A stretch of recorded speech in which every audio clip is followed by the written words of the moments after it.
Amen.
Saka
विषयाचे सुख येथे वाटे गोड, पुढे अवघड यमदंड,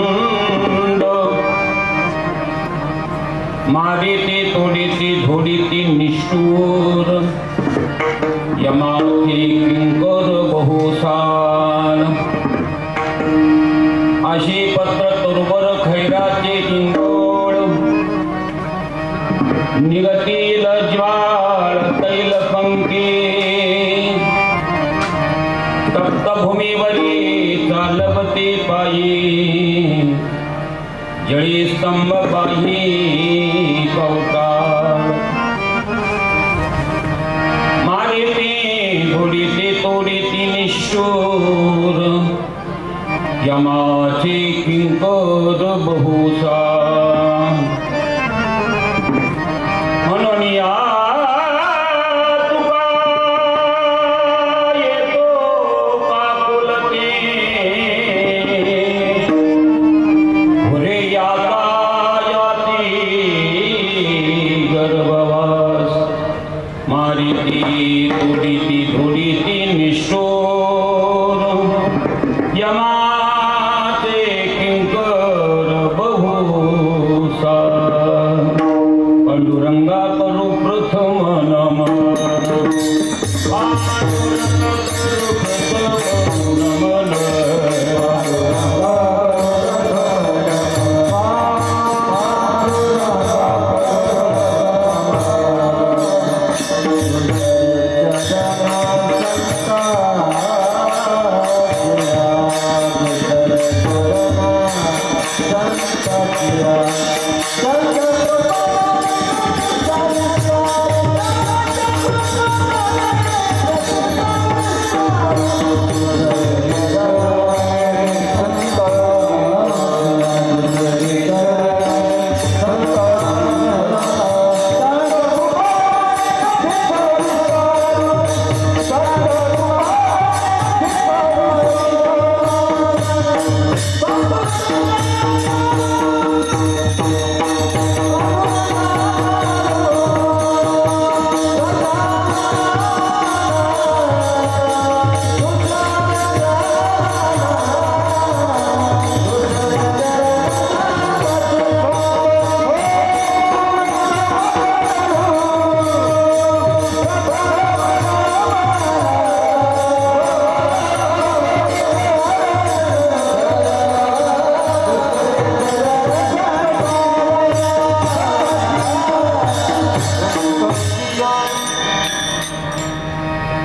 पांडुरंगा करू प्रथम नमन, दुसरे चरण संतांचे त्यांच्या कृपादाने कधीचा विस्तारो, बाबाजी सद्गुरु दास तुका,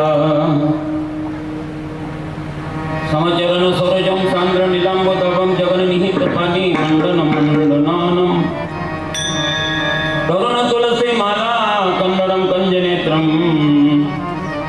सदैव स्मिठनं चिन्तयामि, श्रीरामचंद्र कृपालु भुजमन हरन भोभय दारुणम, नवकंजलोचन कंजमुख कंजानम, आत्मरूप गणेश गिरिया स्मरण, होय सकळ विद्येचे अधिकरण, हे जीवंदो श्री चरण श्री गुरूंचे ते नमस्कारो, आता माझे दंडवत, आता माझे दंडवत,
माझे दंडवत तुमच्या संत चरणासी वचन ऐका. कमलापती माझी रंकाची विनंती करजोडितो. कथे कळी आपण असावी जवळी.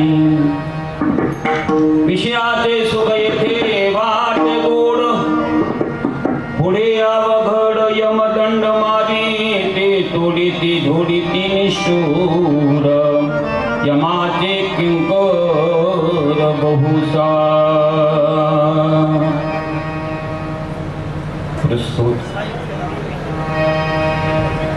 कीर्तन सेवे करता निवडलेला अभंग.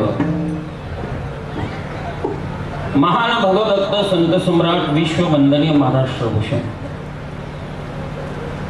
ज्यांनी कर्तुम अकर्तुम अन्यथा कर्तुम शक्ती प्राप्त करून स्वतःचा देह घेऊन वैकुंठ गमन ज्यांच्या जीवनामध्ये प्राप्त झालं. इंद्रायणीच्या तीरावर एक छोटस वसलेलं गाव नाम देहू. भगवान परमात्म्याच्या पदस्पर्शाने पावन झालेली भूमी आणि तुमचा उद्धार करण्याकरता ज्या महात्म्याचा अवतार झाला असे श्रीमंत जगद्गुरु तुकाराम महाराज यांचा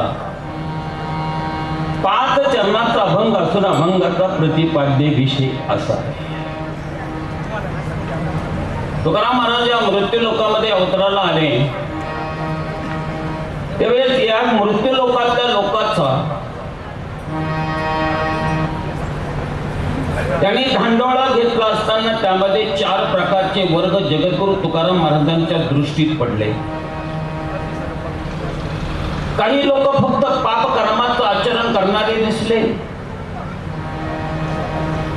काही लोक असे होते की ते पापाचंही आचरण करत होते आणि ते पाप भोगण्याकरता एकही विषय त्यांनी सोडला नव्हता. त्यांना विषय म्हटलेला आहे.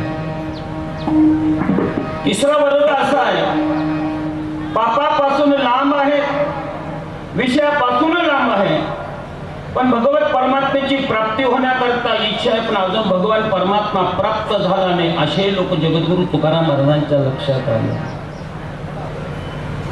शेवटचा वर्ग असा आहे जगद्गुरु तुकाराम महाराजांना भगवान परमात्म्याची भेट झाली पण तो भगवान परमात्मा कसाही सांगताच येत नाही.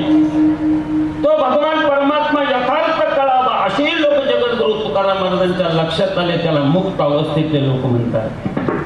पामर विषयी जिज्ञासू आणि मुक्त हे 4 वर्ग ज्यावेळेस जगद्गुरु तुकाराम महाराजांच्या लक्षात आले त्यावेळेस 2 वर्गाचा विचार तुकाराम महाराजांनी केला नाही. जिज्ञासू आणि मुक्त वर्ग बाजूला केल्याने विषय आणि पामर लोकांचा विषय पाहिल्यावर तुकाराम महाराज या 2 लोकांना उपदेश करतात. दादा या मृत्यू लोकात आला भगवान परमात्म्याने तुम्हाला अमोल किमतीचा नरदेह दिला. तो नरदेह दिला असताना या असणाऱ्या मृत्यू लोकांमध्ये पापाचं आचरण आणि विषयाचा भोग जर तुम्ही घेतला तुम्हाला विषय इथे गोड वाटतील पण यमाच्या तावडीत सापडल्यावर यमाचा दंड फार अवघड आहे. लोक म्हणले तुकाराम महाराज आपल्या दोघालाच वर्णन करतात. आपण त्यांना विचारू नेमकं तुकोबरे तुम्हाला म्हणायचंय काय? महाराज आम्ही पामर आहोत. आम्ही विषय आम्हाला इथपर्यंत कळालं पण हे विषय देवाने निर्माण केलेले आहेत. पण हे विषय जर देवाने निर्माण केले असताना त्या विषयाचा भोग घेणं आमची काही चूक आहे का? महाराज म्हणले देवाने विषय निर्माण केले 2 प्रकारचे. एक अहिक आणि विषय आणि परलोक विषय आहे. अहिक विषय नरकाला नेणार आहे आणि परलोक विषय महाराज म्हणतात भगवत परमात्म्याच्या प्राप्तीचा विषय आहे. तुम्ही जर इथे विषय भोगलात यमाच्या तावडीत जर सापडला तर यम तुम्हाला काय करेल माहित आहे का? म्हणले तो मारणार, तो तुम्हाला झोडणार, तो तुम्हाला तोडणार. म्हणले किती दिवस? म्हणजे साल शब्दाचा अर्थ वर्ष. त्यांनी शब्द सांगितलं बहुसाल. 1 वर्ष नाही, 2 वर्ष नाही, तुमचं जेवढं पाप कर्म असेल एवढे वर्ष तुम्हाला तो यम मारणार, झोडणार, तोडणार. ते म्हणले महाराज यम आम्हाला तोडू द्या, झोडू द्या, मारू द्या पण नेमकं यम आम्हाला त्याच्या तावडीत सापडल्यावर नेमकं काय करील?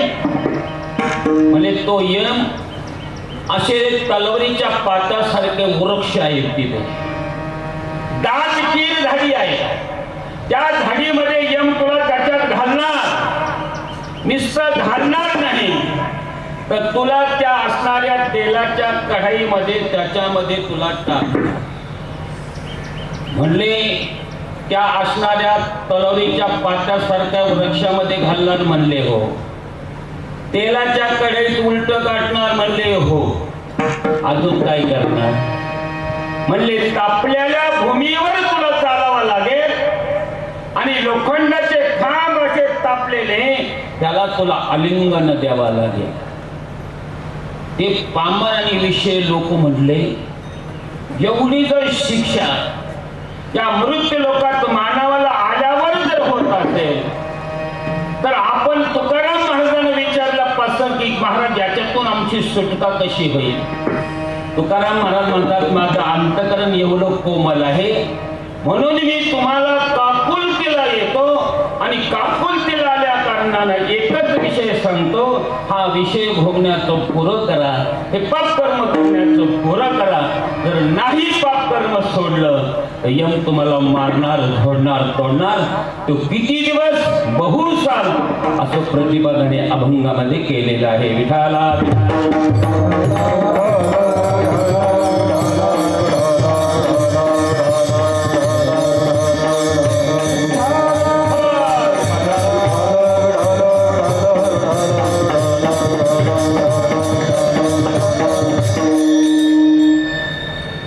कुठलाही उत्सव असेल त्या उत्सवाबद्दल थोडासा परिचय देणं अतिशय महत्वाचं असतं. पवित्र मंगल असं हे मोठे वाडगाव क्षेत्र वैकुंठवशी ब्रह्मीभूत भगवान परमात्म्याच्या तोलातील मोलातील जगाला शास्त्राला वेदाला मान्य असणारे संत आपल्या या गावामध्ये परमपूज्य तुळशीराम बाबा यांच्या पदस्पर्शाने झालेली पावन भूमी आणि याच भूमीमध्ये कैलासवासी कुंडलिक नानाजी पाटील पाचपिंड त्यांना पण सगळे नाना म्हणत. त्यांचं प्रथम वर्ष श्राद्धाच्या निमित्ताने तुम्ही आम्ही सगळेजण या ठिकाणी उपस्थित झाला. विठ्ठलराव नाथाजी पाचपिंड त्यांचे बंधुराज आहेत. जिजाबाई कुंडलिक पाटील पाचपिंड हे तिथे पत्नी आहेत. दादासाहेब कुंडलिक पाचपिंड त्यांची चिरंजीव आहेत. अण्णासाहेब कुंडलिक पाचपिंड ही सुद्धा त्यांची चिरंजीव आहे. राजेंद्र कुंडलिक पाटील पाचपिंड ही सुद्धा त्यांचे चिरंजीव आहे. 3 मुलांचा विस्तार त्या ठिकाणी मीराबाई बाबुराव पाटील शिंदे त्यांची पुतणी आहे. भागचंद विठ्ठलराव पाटील पाचपिंड रामदास विठ्ठल पाटील पाचपिंड ही त्यांचे 2 पुतणे आहेत. सुमंताई जगन्नाथ पाटील कवडी त्यांच्या भगिनी आहेत. केशवबाई नानासाहेब समोंशी ह्या सुद्धा बहीण आहे. साखरबाई सुखदेव नरळे हे सुद्धा बहीण आहेत.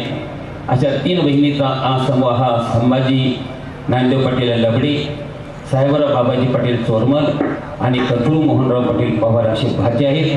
असा हा सुंदर परिवार. त्या परिवारातून भगवान परमात्म्याने आपल्या नानांना आपल्या ठिकाणी विलीन केलेला आहे. नानाचा परिचय जर द्यायचा ठरला तर नाना इरिगेशन खात्यामध्ये सर्व्हिसला होते.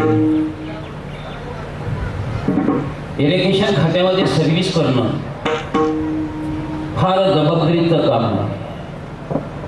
त्यांनी बऱ्याच ठिकाणी सेवा केलेली आहे. प्रथमतः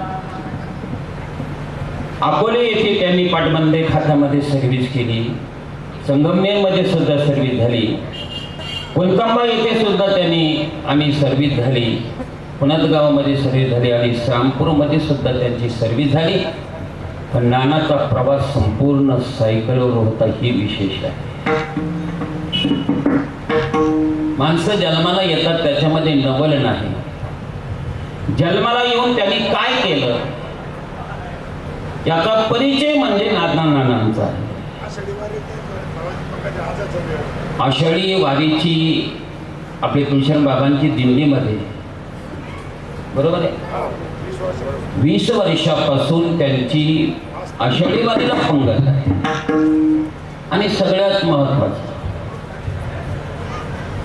हा जो श्राद्ध आहे हे श्राद्ध अधिक मासात येणं याच्यासारखं पुण्य जगात नाही.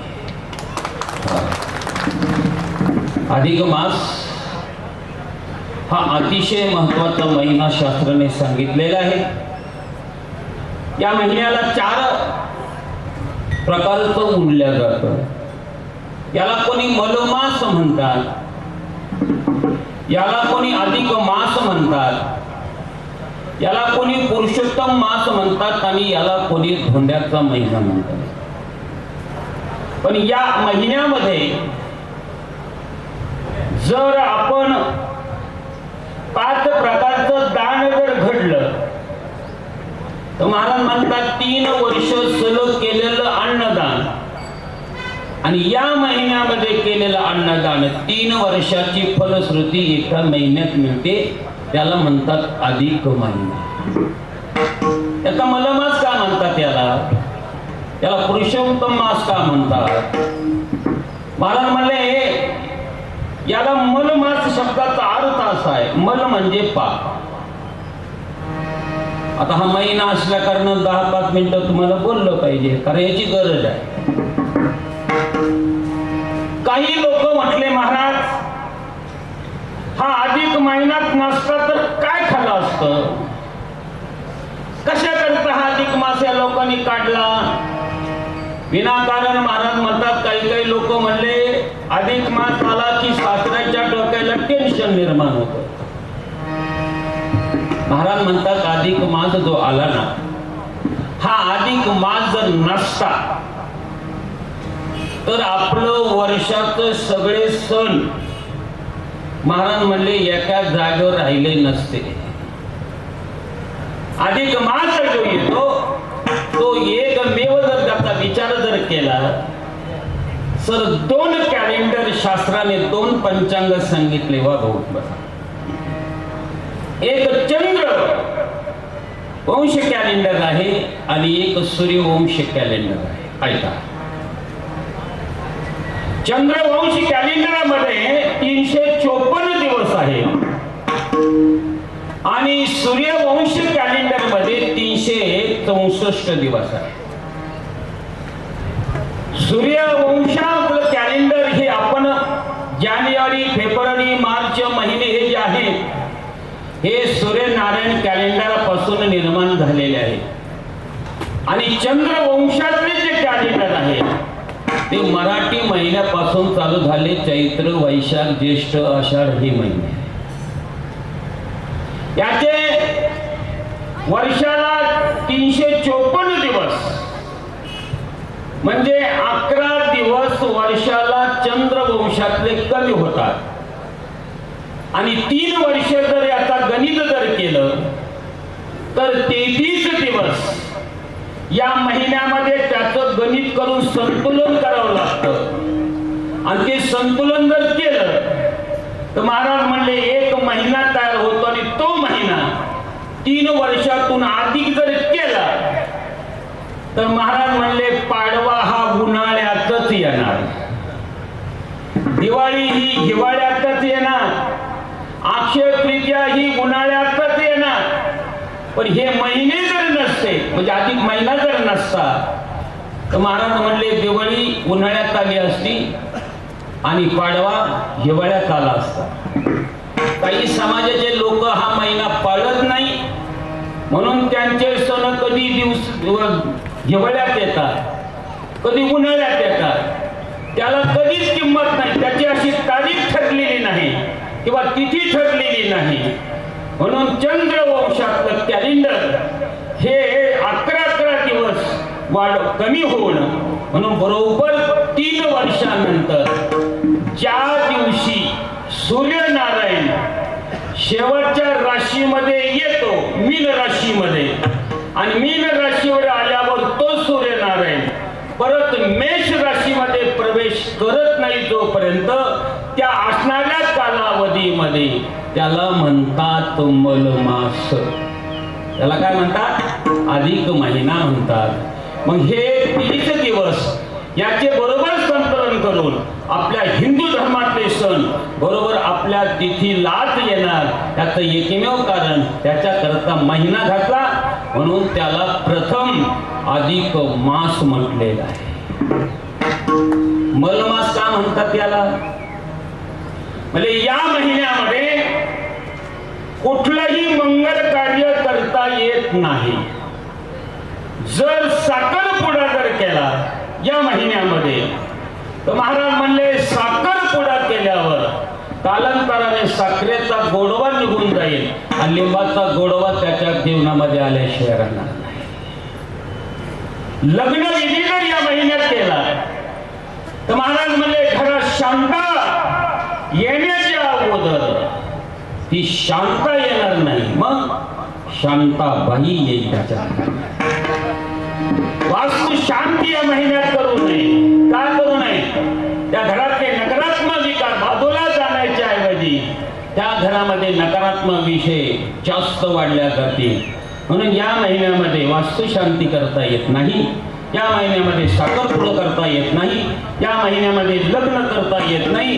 का करता येत नाही? कारण हा महिना निर्माण झाला त्यावेळेस 12 महिन्याने आपापल्या महिन्याची स्तुती केली. चैत्र म्हटला मी जर नसतो तर पाडवाच झाला नसता. वैशाख म्हणले मी जर नसतो तर अक्षय तृतीयाच झाली नसती. आषाढ महिना म्हणला मी जर नसतो तर पंढरपूरची वारी झाली नसती. श्रावण महिना म्हणले मी जर नसतो गोपाल कृष्ण भगवंताची गोकुळ अष्टमी झाली नसती. भाद्रपद म्हणतात मी जर नसतो पोळा झाला नसता. अश्विन म्हणतो मी जर नसतो तर दिवाळी झाली नसती. कार्तिक महिना म्हणतो मी जर नसतोच तर ज्ञानोबराची वारी झाली नसती. महाराज प्रत्येक महिने स्तुती करत होते आम्ही आहोत म्हणून हे सण आहे. पण या महिन्याला मध्ये एकही सण नसल्या कारणानं हा महिना खाली मान घालत होता आणि प्रत्येक महिन्याने सांगितलं आमच्यामध्ये प्रत्येक सण होतो, तुझ्यामध्ये होत नाही. तुझ्यासारखा पापी या जगात नाही. म्हणून आजपासून तुला आम्ही सगळे महिने मलमास म्हणतो, पापी मास म्हणतो. म्हणून त्याचं दुसरं नाव पडलं मलमास. तिसरा महिना म्हणजे तिसरं नाव का पडलं? म्हणजे त्याला तिसरं मास पडल्यावर हा महिना भगवान परमात्म्याकडे गेला.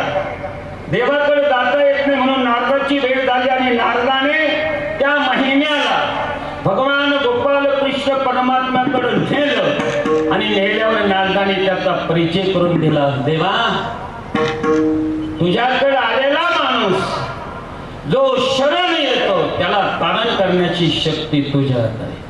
जो होय मदानन्य शरण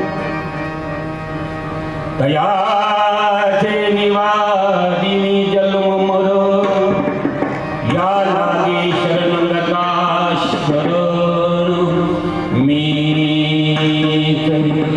हे मनोनी या शरण जाते हे मनोनी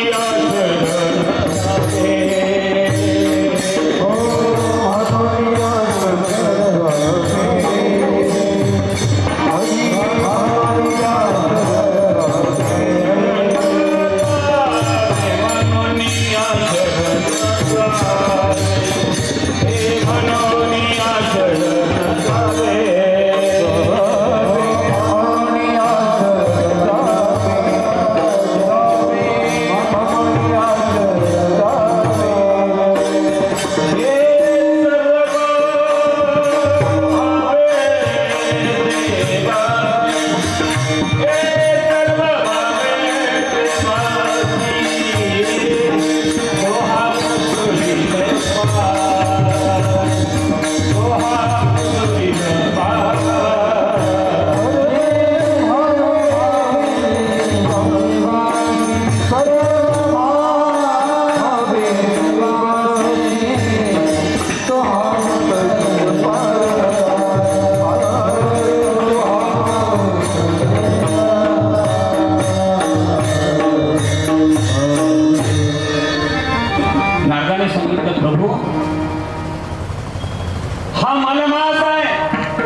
त्याची इच्छा जी आहे ना ती प्रकट.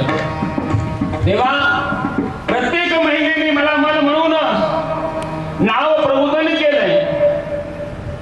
मला काहीतरी आणि असं नाव द्या की जेणेकरून सगळे लोक या महिन्याला मानतील. भगवान परमात्म्याने सांगितलं आजपासून तुला कोणी मलमास म्हणतील, अधिक मास म्हणतील, धोंड्याचा महिना म्हणतील, पण मी आजपासून तुला नाव घेतोय. मी पुरुषोत्तम भगवान परमात्मा या मासाचं नाव ठेवतो. म्हणून या मासाला तिसरं नाव पडलं पुरुषोत्तम मास. आणि चौथा महिना म्हणजे त्याचं नाव सांगितलं धोंड्याचा महिना. आता हा धोंड्याचा महिना कोणत्याही शास्त्रात नाही, कुठंच नाही. म्हणजे दगडरूपी सासरा, फळीची रूपी सासू आणि ईट रूपी कन्या, या तिघा मिळून एक धोंडा रूपी जावई सापडला आणि त्याच्या पदरात ही कन्या दिली. महाराज म्हणजे 9 ग्रह एवढे त्रास देत नाही, हा 10वा ग्रह एवढा त्रास देतो का? म्हणजे त्याला कन्या दिलेली राहते म्हणून. इथे फक्त शास्त्राने वर्णन सांगितलं, या महिन्यामध्ये स्वर्ण दान करा, या महिन्यामध्ये वस्त्र दान करा, या महिन्यामध्ये पात्र दान करा, या महिन्यामध्ये महाराज म्हणले अन्नदान करा. 4 प्रकारचे दान सांगितले. आणि मग लोकांनी त्याचा अर्थ काढला, लोकाला दान देण्यापेक्षा आपल्या गावाला दान दिलेलं का हरकत आहे. म्हणून जावयाला बोलायचं, त्याला दान करायचं, सगळं करायचं. पण शास्त्र सांगतंय महाराज, भगवान पुरुषोत्तम मास ज्यावेळी निर्माण झाला त्यावेळी भगवान परमात्म्याने सांगितलं, आता तिसरं नाव तुला पुरुषोत्तम मास दिलंय. महाराज म्हणे तुला धोंड्याचा महिना हे नाव दिलं, पण मी तुला आता सांगतो, हो जो कोणी या असणाऱ्या महिन्यामध्ये जर त्याने 1 किलो जर त्याला अन्नदान जर केलं आणि इकडे दुसऱ्या महिन्यामध्ये 1 क्विंटल जरी दान केलं तरी 1 किलो दानाचं अधिक पुण्य या महिन्यामध्ये प्राप्त होईल. म्हणून याचं नाव चौथं पडलं अधिक मास.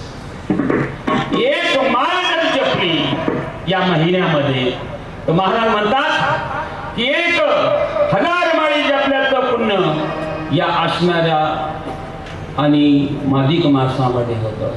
म्हणले महाराज, पण नेमकं कोणत्या देवाचं नामस्मरण करायचं म्हणजे आम्हाला अधिक पुण्य होईल?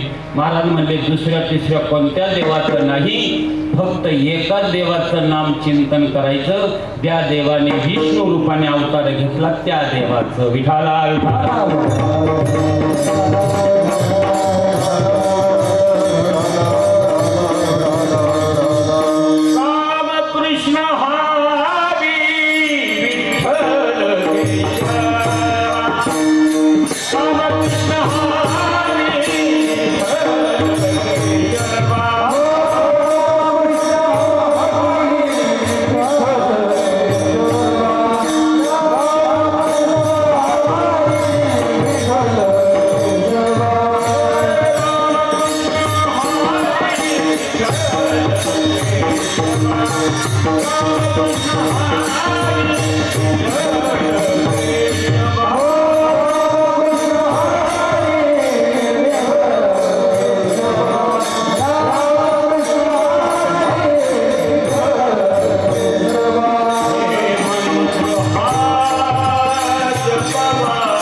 तिसरा मंत्र जपायचा नाही. राम कृष्ण हरी विठ्ठल केशवा याच्यातला कुठलाही नामाचं चिंतन करा.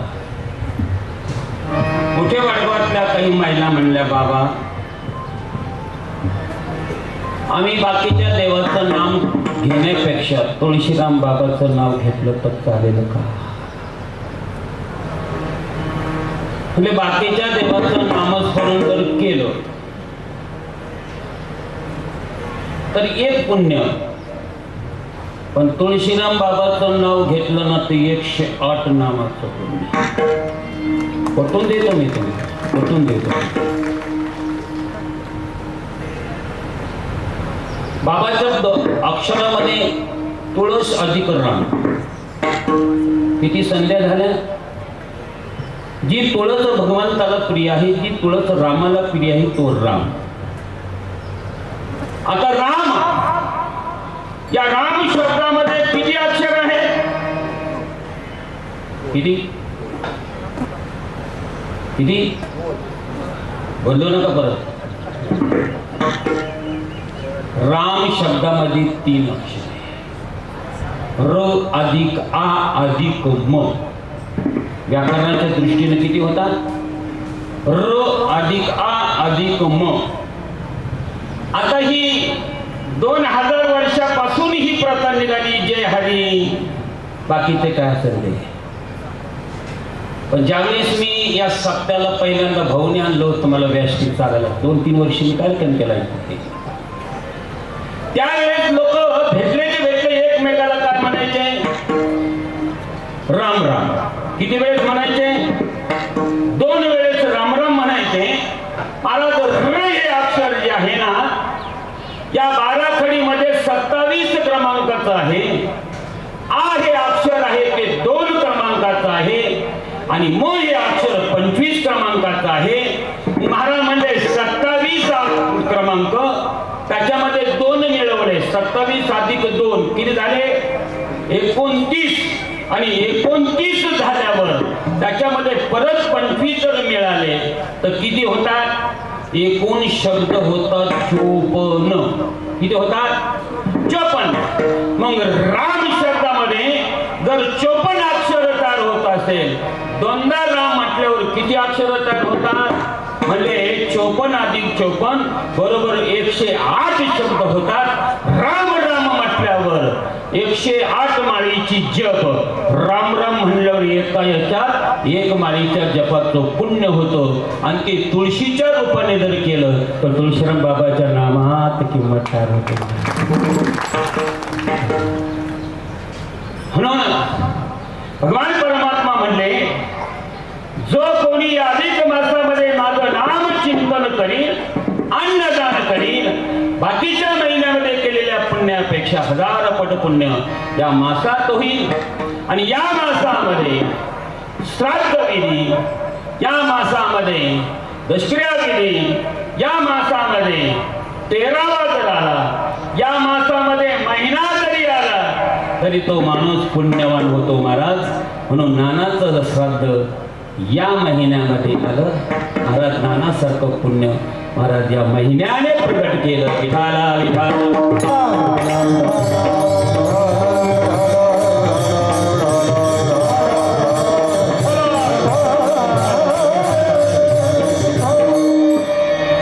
आता आपल्याला श्राद्ध का घालतात त्याच्यावर बोलायचं. श्राद्ध म्हणजे काय? महाराज म्हणतात, या जगतामध्ये संपूर्ण जगत प्रलय काळ झालं, परत ब्रह्मदेवाने सृष्टी निर्माण केली. सृष्टी निर्माण केली त्यापैकी पहिली वस्तू या मृत्यू लोकामध्ये जर जन्माला जर देवाने घातली असेल तर त्या वस्तूचं नाव आहे वनस्पती. काय नाव आहे? वनस्पती निर्माण केली पहिल्यांदा. त्या वनस्पतीमध्ये 2 भाग पडले. महाराज म्हणले, काही वृक्ष आहे आणि काही झाड आहे. झाड कशाला म्हणतात आणि वृक्ष कशाला म्हणतात? आपले लोक म्हणते महाराज झाड आणि वृक्ष एकच आहे. नाही, झाड वेगळं आणि वृक्ष वेगळा. महाराज म्हणले, ज्याला फुलंही येत नाही आणि ज्याला फळही येत नाही त्याला म्हणतात झाड. काय म्हणतात? झाड. या जगात असं कोणतं झाड आहे की त्याला फुलंही येत नाही आणि फळंही येत नाही? वारकऱ्याला तरी माहित पाहिजे. बांबूच्या झाडाला फळंही येत नाही आणि फुलंही येत नाही. म्हणून देवाने या बांबूने सांगितलं, देवा मला फुलं येत नाही आणि फळं येत नाही, मला कुठेतरी उपयोग गेला झाला. देवाने सांगितलं, एक लक्षात ठेव, वारकरी जर दिंडीला निघाले ना तर पताकाला तुझे बांबू म्हणून झुलावतील आणि ज्यावेळेस जे बांबू पताकाला लागणार नाही ते बांबू महाराज म्हणले माणूस मेल्यावर तारडीवर बांधायला काम नव्हते. दोन ठिकाणी. आता वृक्ष कशाला म्हणतात त्याचंही गणित आहे. काही वृक्षांना फुलंच येत नाही, फळं येतात. कोणतं झाड आहे? उंबर. आता लोक म्हणतात उंबराला फुले येते, अजिबात येत नाही. उंबराला फुले येत नाही, फळं येतात. मला म्हणजे काही यांना फुलंही येतात आणि फळंही येतात. आंब्याच्या झाडाला फुलंही येतात आणि फळंही येतात. मला म्हणजे त्याला वृक्ष म्हणतात. ज्याला फुले येत नाही, फळे येत नाही त्याला झाड म्हणतात.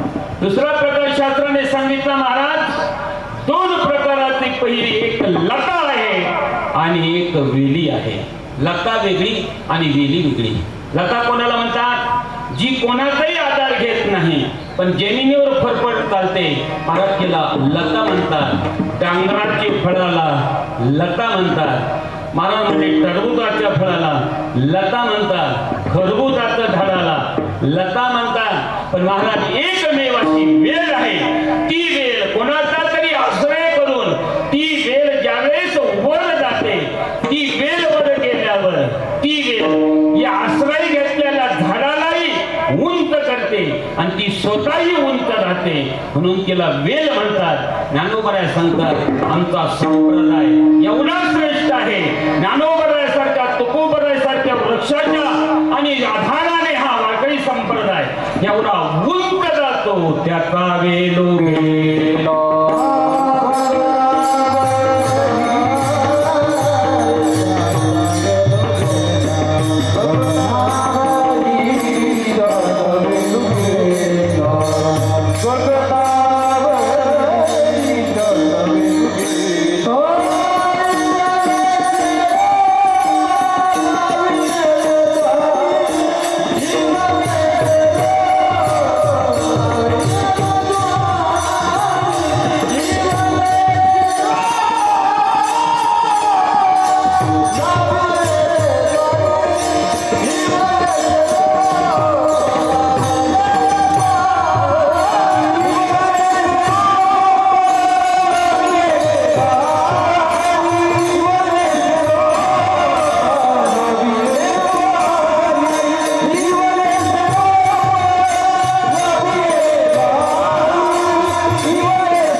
भगवंताने वनस्पती निर्माण केली. भगवान परमात्म्याच्या लक्षात ही वनस्पती आपल्या कामाची अशी नाहीये. मग काहीतरी दुसरा वर्ग निर्माण केला पाहिजे. म्हणून देवाने दुसरा वर्ग निर्माण केला, त्याचा तस्कर म्हणून. तस्कर शब्दाचा अर्थ आहे काही मच्छर निर्माण केले, ढेगणं निर्माण केले, काही पिसा निर्माण केल्या. या ज्या निर्माण केल्या याला तस्कर म्हटलेलं आहे. देवाने विचार केला हेही आपल्या उपयोगीचे नाही. मग तिसरा वर्ग देवाने उपयोग केला, उपद्रव देणारे प्राणी. मग वाघ, सिंह, कोल्हे हे उपद्रव देणारे प्राणी निर्माण केले, तरी देवाला समाधान प्राप्त होत नाही. म्हणून देवाने परत चौथा वर्ग निर्माण केला, उपयोगी येणारे प्राणी. मग गाय निर्माण केली, बैल निर्माण केले, म्हैस निर्माण केली, मला बकऱ्या निर्माण केल्या. देवाने यांच्याकडे पाहिलं तरी समाधान प्राप्त होत नाही. आणि मग भगवंताच्या लक्षात आलं हे बाकीचे जीव आपल्या कामाचे नाही. आता असा एक प्राणी निर्माण केला पाहिजे, त्याला 2 हात दिले पाहिजे, एक बोलणं दिलं पाहिजे. महाराज म्हणले त्याला हसणं दिलं पाहिजे. महाराज म्हणले त्याला ज्ञान दिलं पाहिजे आणि त्याला स्वतंत्रता दिला पाहिजे. का? हात बाकीच्या जीवाला नाही, मानवाला आहे. बोलणं बाकीच्या जीवाला नाही, मानवाला आहे. हसणं बाकीच्या जीवाला नाही, मानवाला आहे. ज्ञान बाकीच्या जीवाला नाही, माणसाला आहे. स्वतंत्रता बाकीच्या जीवाला नाही, मानवाला आहे. आता इथे जर 10-5 गाय असले ते म्हणते का चला म्हणजे महाराजांचं कीर्तन आम्हाला एवढं का? त्यांना स्वतंत्रता नाही. पण काही बाण दिले नाही तरी ते म्हणतात जाऊ द्या, कीर्तन झाल्यावर पोहोच जेवायच्या टायमाला. मग एक मनुष्य देह भगवान परमात्म्याने शेवटचा निर्माण केला. महाराज तुकोबरावर शेवटाचे पाय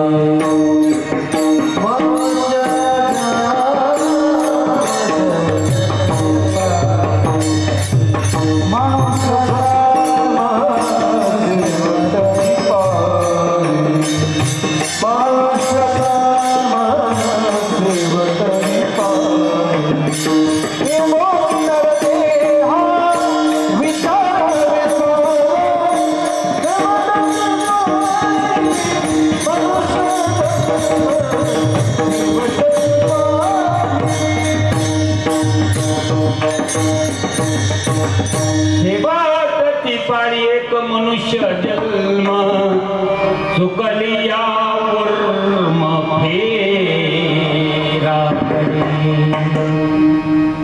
मग शेवट मनुष्य निर्माण केला.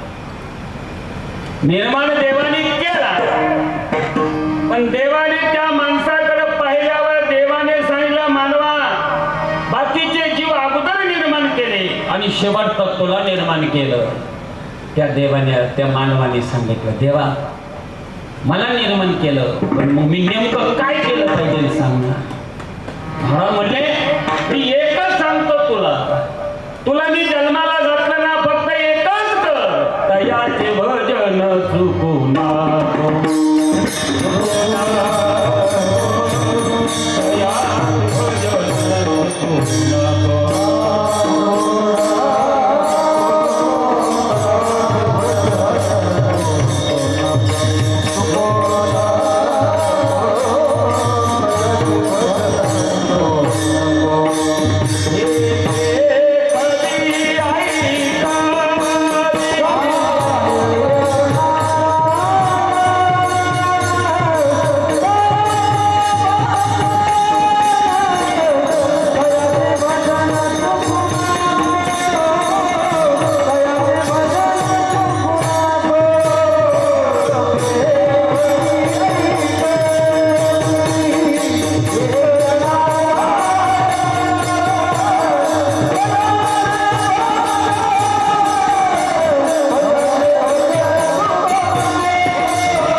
मी काय केलं पाहिजे? भगवान परमात्मा म्हणता माझे भजन. महाराज देवाने आपल्याला एवढं सांगितलं असताना सुद्धा माणूस देवाचं भजन का करत नाही? याला 2 कारण सांगितले शास्त्राने. पहिलं कारण आहे माणसाला भ्रम झाला मला मृत्यू येणार नाही. हे पहिलं कारण.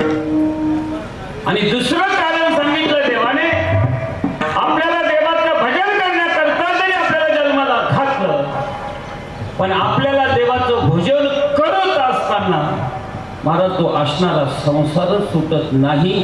या दोन कारणाने माणूस भजनाच्या विरोधात जातो. महाराज तुकाराम महाराज म्हणे एवढं काही करतो, एवढं काही करतो, आणि मग एक दिवस यम नेण्याकरता येतो, आणि यम नेण्याकरता आला रे आला की मग यम त्याला सांगतो, दादा चला तुम्ही. महाराज बरं झालं. जर आपल्याला कळलं असतं ना, अमक्या साली अमक्या तारखेला इतक्या वाजता आपल्याला यम नेण्याला येणार आहे, महाराज एवढं बरं झालं देवाने सांगितलं नाही. आणि दुसरं एक देवाने सांगितलं नाही की अमक्या जिल्ह्यामध्ये अमक्या तालुक्यामध्ये तो अमक्याच्या पोटी जन्माला येणार आहे. एवढं दोन गोष्टी सांगितल्या. जर सांगितल्या असताना, जर आपण विदर्भामध्ये जन्माला येणार असं जर कळलं असतं ना महाराज, तिथं पहिल्यांदा पाण्याची व्यवस्था पण केली असते, बंगला बांधून ठेवला असता, द्रव्य सुद्धा तिथे नेऊन ठेवलं असतं. देवाने या दोन गोष्टी आपल्या हातात दिल्या नाही. महाराज म्हणतात एकदा देव यम नेण्याकरता आला रे आला की मग यम त्याला घेऊन गेला.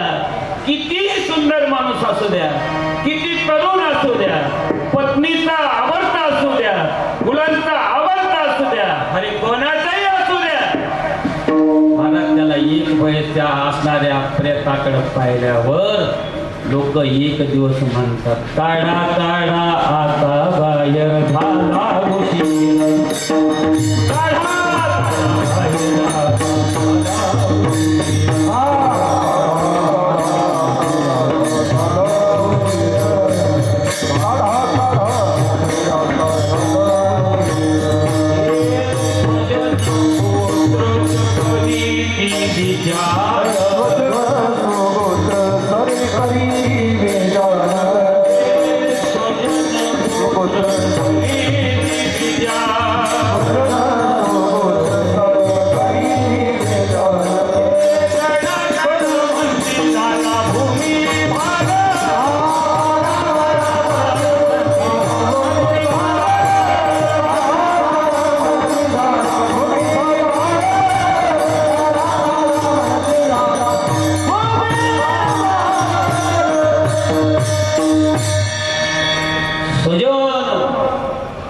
आपले गोत्र पुत्र सगळे विचार करतात, म्हणले काढा काढा बाहेर झाला भूमी भार.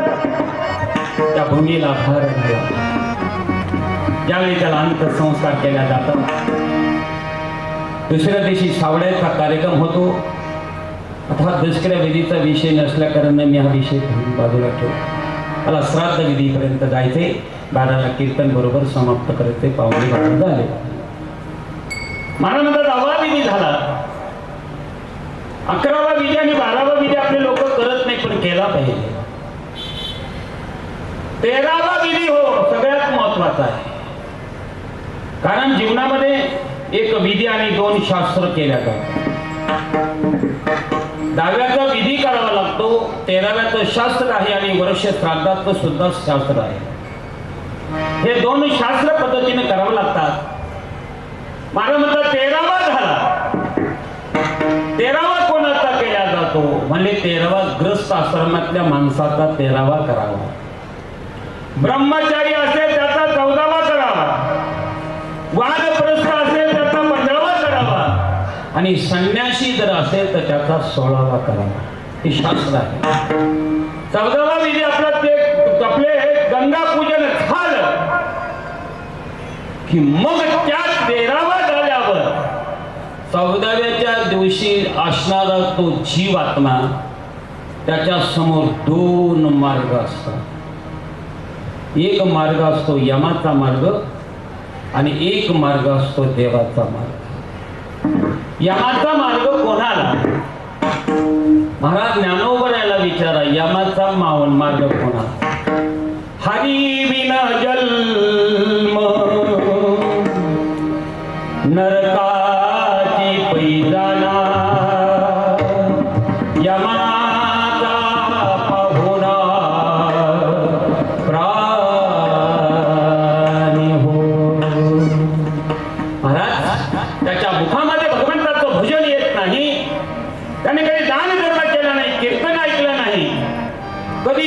महाराज मला कृष्ण बाबाच्या सप्ताला पंगत देत नाही, वर्गणी देत नाही.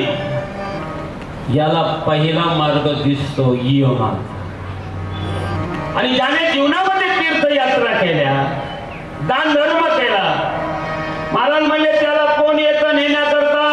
शांती दया पाहुणा हरी करी तीर्थ व्रत भाव धरी रे करुणा शांती दया पाहुणा हरी. दोन्ही येतात तिथे. एक यमाचा पाहुणा आणि एक देवाचा मार्ग आहे. दोन मार्ग. महाराज यमाचा मार्ग लागल्यावर ते यम त्या जीवाला काय करतात? अभंगातो द्वितीय विषयाचे सुख हे मारिती थोडी तोडी तिनी शूर मारिती थोडी तोडी शूर मारिती थोडी शूर मारिती थोडी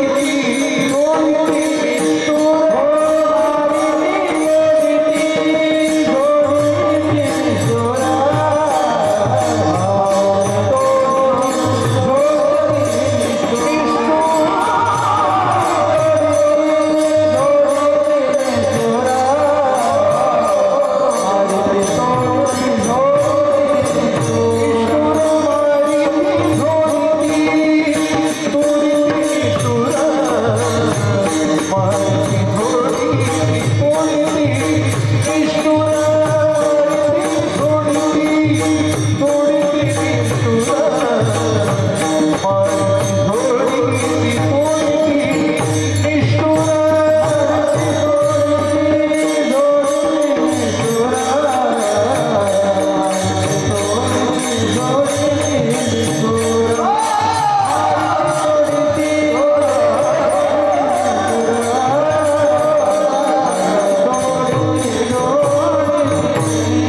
चौदाव्या दिवसापासून सुरुवात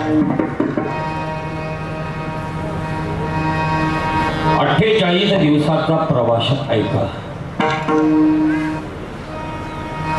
पहिला मुक्काम होतो त्या जीवाचा 17व्या दिवशी त्याला मणिपूर नगर म्हटलेले शास्त्राने ऐका. 17व्या दिवशीच का म्हटले? पहिले 13वे दिवस आणि दुसरे 17 दिवस, एकूण दिवस 30 दिवस होतात. म्हणून पहिला महिना तो जीव आत्मा त्या जातातून चालत असताना यमधर्म त्या जीवाला आदल्या दिवशी तुझ्या गोत्रातलं कोणी मुलगा कोणी पुण्य करतं का, ते पुण्य तुझ्यापर्यंत पोहोचण्याकरता काही साधनं करतात का तेवढं बघ. म्हणून पहिला महिना हा आदल्या दिवशी जेवून झाला. आता काही लोक म्हणतात महाराज 6 माशी वळून घेतलं. 6 माशी वळवणं म्हणजे काय? जर आपण 6 माशी हा विधी जर 13व्याच्या दिवशी जर नाही केला तर बाकीच्या भावंडांना पितृ घालण्याचा अधिकार नाही. मग त्यांना पितृ घालण्याचा अधिकार प्राप्त व्हावा. लग्नाकरता मुलं किंवा मुलगी जर असेल त्या भावमातामध्ये त्यांचा विवाह होण्याकरता एक सूत्र म्हणून तिथे 6 माशी आहे. त्या 6 माशीचा आणि या जीव आत्म्याचा काही संबंध नाही. म्हणून मुलाने 12 महिने घालावे.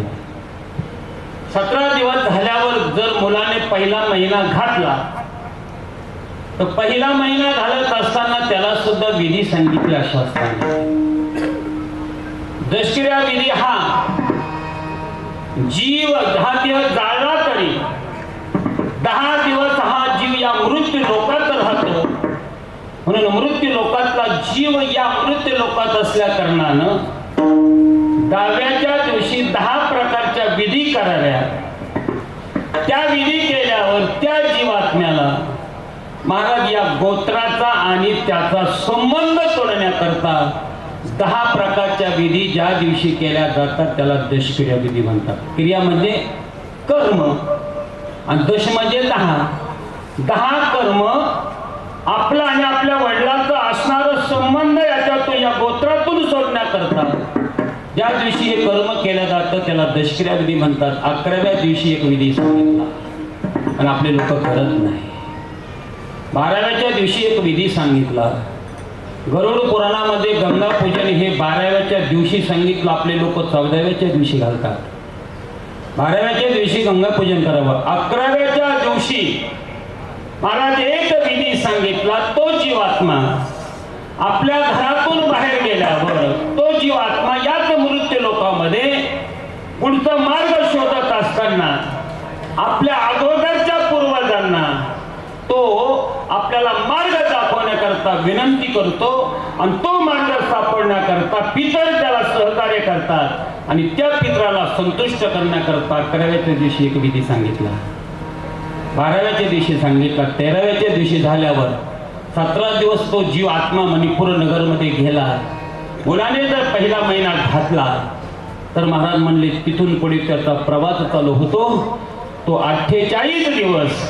48 दिवसामध्ये 17 दिवसाच्या पुढे त्या जीवात्म्याला यम काय करतो असा प्रश्न जगद्गुरु तुकाराम महाराजांना विचारला आणि मग तुकाराम महाराजांनी सांगितलं तो जीवाला यम त्या असणाऱ्या तलवारीसारख्या पात्यामध्ये त्या वृक्षामध्ये त्याला घाल. तो जीव सांगतो एक दादा अहो ते तलवारीसारखे पाते त्या झाडात ताट आहे, मला घालू नका, माझं अंग कापेल, माझ्या अंगातून रक्त निघेल, मी काय गुन्हा केला? तो येऊन सांगतो दादा त्या बकरीच्या मुलाचा काही दोष नाही, त्याला ज्यावेळेस कापायचं असेल त्यावेळेस ती कसा विचारतो कापू का, त्यावेळेस तुझ्या तोंडातून शब्द निघतो कापा कापा कापा. वास्तविक पाहिलं मनुष्याचा जन्म आहे तो खाण्याकरता नाही. महाराज त्या बकऱ्याला कापत असताना तुझ्या अंगाला कशी किळस येत नाही त्याचं प्रायचित्त म्हणून तुला अशी पत्र तुरवर खैराचे इंगळ त्या असणाऱ्या तलवारीच्या ताट्यामध्ये घालतात. अजून काय करतात म्हणजे खैर नावाचं झाड एवढं कठीण आहे, बाबळीचं लाकूड जर पेटवलं तर 4 तासामध्ये विझेल, पण खैराचं लाकूड 12 तास निघत नाही आणि इतकं गरम इस्तव असतो त्या जीवाला त्या खैराच्या इंगळामध्ये त्याला असं लोटतात. का लोटतात? तो म्हणतो महाराज माझ्या पायाला फोड येतील, मला त्याच्यामध्ये घालू नका. तुकाराम महाराज म्हणले यम त्याला सांगितलं तुला पाय धाब्यावर जायला दिले नव्हते, ते पाय तुला मंदिरात जाण्याकरता दिले होते. जव हे सकळ सिद्ध आहे हात ताला वया पाहे तव तू आपुले स्वैक पाहे तीर्थ यात्रे जाय नको तव हे काल असे गुरी ठेला. तुला त्या इंग्रजाच्या याच्यावर का घालतोस? तुला तीर्थयात्रा करण्याकरता पाय दिले होते, तू तीर्थयात्राला गेला नाही म्हणून इंगळाच्या याच्यात तुला. महाराज अजून काय करतो महाराज म्हणले त्याला तप्तभूमीवरी चालवती पायी अशी लाल बंद भूमी कापल्या जाते आणि त्या जीवाला त्याच्यावर चालावं लागतं. महाराज त्यावेळेस तो जीव यमाला विचारतो यमा मला जर हे जर कळालं असतं तुम्ही मनुष्य योनीला जन्माला आलो ना एकही दिवस भजन सोडलं नसतं मला, एकही दिवस. काय तुका म्हणे काय सुकुमार झालती काय जाब देशी यमदूता. म्हणलं मी सरपंच आहे, अजिबात चालणार नाही. मी आमदार आहे बाबा, मी खासदार आहे, मी पंतप्रधान आहे, मी राष्ट्रपती आहे. यम तर सांगतो यांना अगोदर बाजूला घ्या, हे फक्त खोटे आश्वासन देतात, यांना बाजूला घ्या अगोदर. महाराज ज्याच्या गळ्यामध्ये माल आहे, ज्याने भगवान परमात्माचं भजन केलं, महाराज त्या जीवाला यम फुलाचं आच्छादन करतो, महाराज त्याला त्या फुलावर चालवतोय. तुकाराम महाराज म्हणतात अरे मला हे सगळं दुःख पाहिल्यावर आज अंतकरण एवढं कोमल होतं महाराज. म्हणून या तुका हे तुका फुल म्हणून या तुका हे तुका फुल दे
या जीवाला 48 दिवसाचा त्रास होतो. 48 दिवस झाल्यावर एक नदी आडवी येते, तिचं नाव वैतरणा नदी. त्याच्यामध्ये पाणी नाही, त्याच्यामध्ये वाळू नाही, त्याच्यामध्ये शेवळ नाही, रक्त मुताने भरलेले अनेक जीव त्याच्यामध्ये टाकले जातात. महाराज म्हणले 28 प्रकारचा नर्क त्या नदीतून असा वाहत चालतोय. महाराज जर कदाचित पेताळ जरी असला आणि त्याने जर गाय दान दिलेली असली, ती गाय तिथे येते महाराज कामधेनु. ती गाय म्हणते थांब या महाराज, याला याच्यामध्ये टाकू नको, याने मला दान दिलेलं आहे. महाराज हे 48 दिवस चाललेले. पहिले 13 दिवस, 48 आणि 13 किती होतात? 61 दिवस. 39 दिवस त्या वैतरणी नदीमध्ये चालावं लागतं. म्हणजे 61 अधिक 39 बरोबर 100 दिवस होतात. 100 दिवस झाल्यावर वैतर नदीच्या पलीकडे जातात आणि वैतर नदीच्या पलीकडे गेल्यावर एक वकील येतो. तो वकील असतो चित्रगुप्त नावाचा. लोक शंका घेतात, म्हणजे एवढ्या माणसाचे आता किती लोकांची श्रद्धा असते ना आज संपूर्ण जगात, भारतात नाही, एवढ्या लोकांचं एकाच असणारा वकील पत्र चित्रगुप्त कसं काय घेतो हो? त्याला उत्तर ज्ञानोबाने सांगितलं.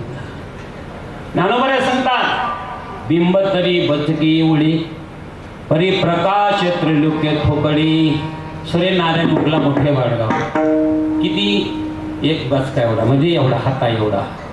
पण तो एक सूर्यनारायण श्रीरामपूरला आहे का नाही, नागपूरला, शिर्डीला, अमरावतीला, दिल्लीला एक सूर्य जर एकाच एवढा प्रकाश देण्याची शक्ती जर त्याच्या एकट्यात आहे, त्या सूर्याला चालवणारा भगवान परमात्मा आणि तोच भगवान परमात्माचा अंश एक चित्रगुप्त सगळ्याच एक वकील पत्र का चालवणार नाही?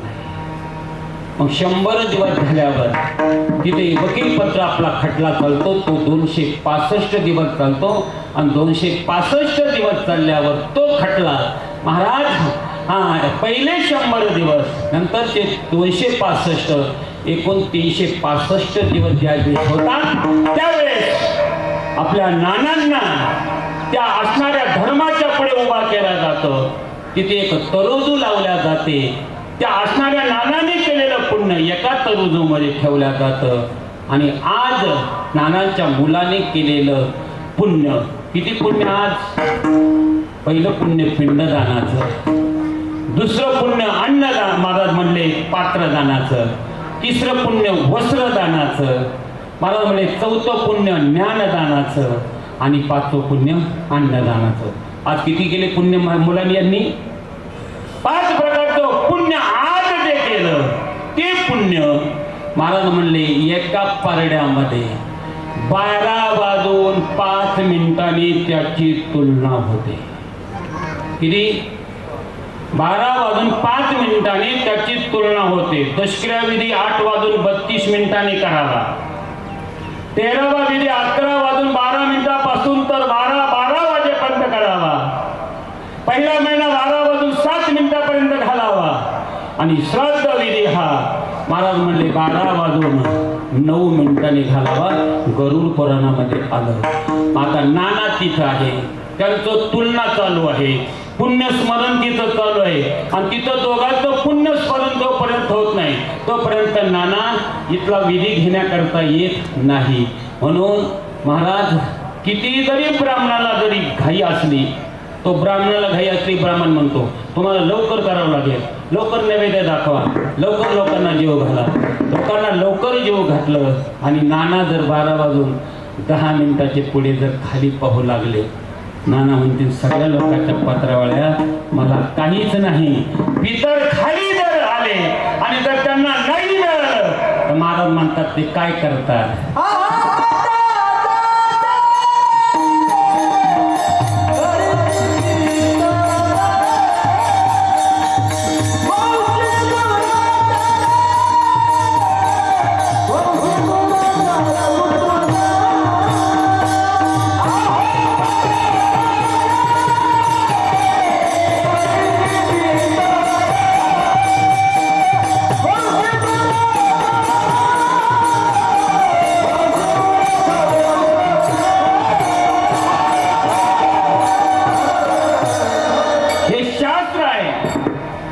श्राद्ध विधीच्या बरोबर त्या विधीला जर आपलं जर पिंडदान झालं, महाराज ते असणारे पितर आपल्याला आणि काय करतात, आशीर्वाद देतात. तुका म्हणे पितृ आशीर्वाद देती, कल्याण इच्छिती त्याचे सदा. आणि अगोदर जर आपलं सगळं उरकून गेलं तर मग हा कटाकटा करती पितर वंशी दुराचारी पुत्र झाला. आज नानाने केलेलं पुण्य एका पारड्यामध्ये, मुलाने केलेलं एका पारड्यामध्ये, दोघांचं पुण्य एकीकरण केलं जातं. आपल्या भाषेमध्ये एकीकरण म्हणतात आणि तिथल्या भाषेमध्ये त्याला स्मरण म्हणतात. दोघांच्या पुण्याचं स्मरण ज्या दिवशी केल्या जातं त्याला म्हणतात प्रथम पुण्य स्मरण. आज नानाचं प्रथम पुण्य स्मरण. दुसरी गोष्ट शास्त्राने सांगितली, नानाच्या पुण्यस्मरणाच्या निमित्ताने मुलाने अंतकरणातून श्रद्धेनं केलेली विधी, म्हणून आपल्या भाषेमध्ये याला म्हणतात प्रथम श्राद्ध. म्हणून दोन्ही विषय या ठिकाणी आहेत. आज त्यांच्या मुलाने केलेलं अन्नदान हे 5 प्रकारचं पुण्य त्या मुलाच्या, त्या असणाऱ्या नानाच्या पदरामध्ये पडलं. आज नानांचा आशीर्वाद महाराज खरोखर त्यांच्या मुलांना आणि प्राप्त झालेला आहे. आज कैलासवासी कुंडलिक नाथाजी पाटील पाचपिंड, आपण सगळ्या ज्ञानाप्रमाणे नाना म्हणत होतो, असे नाना आपल्यातून गेले. आज खरोखर त्यांना मोक्षाची प्राप्ती झालेली आहे. त्यांचे असणारे बंधुराज विठ्ठलराव नाथाजी पाटील पाचपिंड, त्यांच्या धर्मपत्नी जिजाबाई कुंडलिक पाचपिंड, त्यांचे 3 चिरंजीव आहेत, दादासाहेब कुंडलिक पाचपिंड, अण्णासाहेब कुंडलिक पाचपिंड आणि राजेंद्र कुंडलिक पाचपिंड. हे 3 चिरंजीव आहेत. मीराबाई बाबूराव पाटील शिंदे हे त्यांची पुतणी आहे. वास्तविक पाहिलं त्यांनी त्याला मुलगीच मानले, कारण नानाला मुलगी नव्हती. त्यांचे पुतणे आहे 2, भागचंद विठ्ठलराव पाटील पाचपिंड आणि रामदास विठ्ठल पाटील पाचपिंड. त्यांच्या 3 बहिणी आहेत, सुमनताई जगन्नाथ कवडे, केशरबाई नानासाहेब समोशी आणि साखरबाई सुखदेव पाटील नरडे. अशा 3 भगिनी आहेत आणि 3 प्रकारचे भाचे आहेत. संभाजी ज्ञानदेव लबडे, साहेबराव बाबासाहेब पाटील सोरमल आणि कचरू मोहनराव पाटील पवार. असा हा सुंदर पाचपिंड परिवार. त्या परिवारातूनही भगवान परमात्म्याने नानांना आपल्या ठिकाणी विलीन केलेलं आहे. नानाच्या ऋणातून उत्तीर्ण होण्याकरता मुलांनी केलेला विधी, पाचपिंड पटेल परिवाराने केलेला विधी, त्या ठिकाणी अनेक मान्यवर उपस्थित आहेत, ज्यांच्यामुळे माझा हा कीर्तनाचा योग आला. आम्ही ज्यांना खूप प्रेमाने गेले 12 वर्षापासून श्रीराम दिंडी सोहळा श्रामपूर ते पंढरपूर या दिंडीमध्ये पाची पकवानाची सगळ्यात मोठी पंगत आपल्या दिंडी सोहळ्याला 12 वर्षापासून ते देतात. 20 वर्षात नाही, ते नाही, आमचं चाललंय हा. तुमचे बाबासाहेब पाटील घोगरे, महाकाळ वडगाव, त्यांच्या वडिलांनी सुद्धा बरेच दिवस दिंडीमध्ये आणि वारकरी म्हणून आले. त्यांच्या मातोश्री सुद्धा बरेच दिवस वारकरी म्हणून आल्या. दिंडीचं महत्त्व त्या घराला कळालं. खूप श्रद्धा, वारकऱ्याबद्दल प्रेम आहे, म्हणून बाबासाहेब पाटील घोगरे यांनी मला ही सेवा दिली. वास्तविक पाहिलं तर तुळशीराम बाबाची सेवा माझी भाऊमुळं झालीच होती, मोठे भाऊमुळे. 3 वर्ष पारायण सोहळा केला. कार्यक्रम सुद्धा मी आणि मोठ्या वडगावमध्ये केलेला आहे. पण कालांतराने काही अंतर पडलं गेलं, माझी सेवा कमी पडली म्हणा, म्हणून तुळशीराम बाबांनी मला बाजूला केलं असं म्हणायला काही हरकत नाही. बाबांना विनंती करतो, बाबा तुमच्या असणाऱ्या सेवेमध्ये माझ्यासारख्या पामराला कुठंतरी विलीन करून घ्या, तुमचा आशीर्वाद मला द्या. या ठिकाणी आहेत आमचे चोरवाल भाऊ तिथून आलेले आहेत, मानकाळ वाडगावतून सगळेच वारकरी मंडळी. मला कोणाचं नाव राहील धनी राहील. आळंदीहून आमचे हरिभक्तपरायण दीपकजी महाराज हरिभक्तपरायण आणि रवी महाराज आळंदीहून या ठिकाणी आले. आमचे पेटी मास्तर वाडेकर महाराज तेही आले. मृदंगाचार्य गोपाल महाराज आहे. आमचे दळे मामासुद्धा त्या ठिकाणी आले. सगळे भक्तगण या ठिकाणी, कोणाचा परिचय नाही, सगळे महाराज मंडळी आहेत. आमचे बाबासाहेब पवारसुद्धा या ठिकाणी आहे. विनेकरी बाबा आहे. भाऊसुद्धा माझा परिचय चांगला आहे.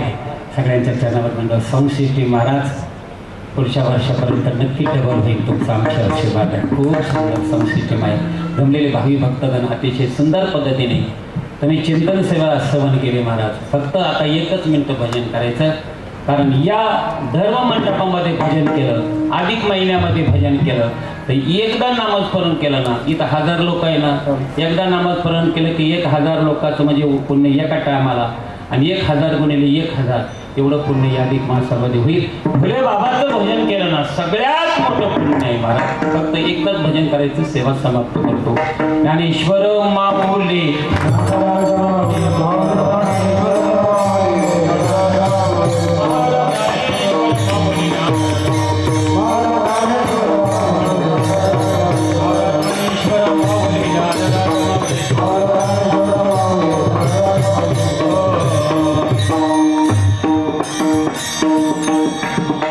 शिवजी जिसका नाम है म्हणा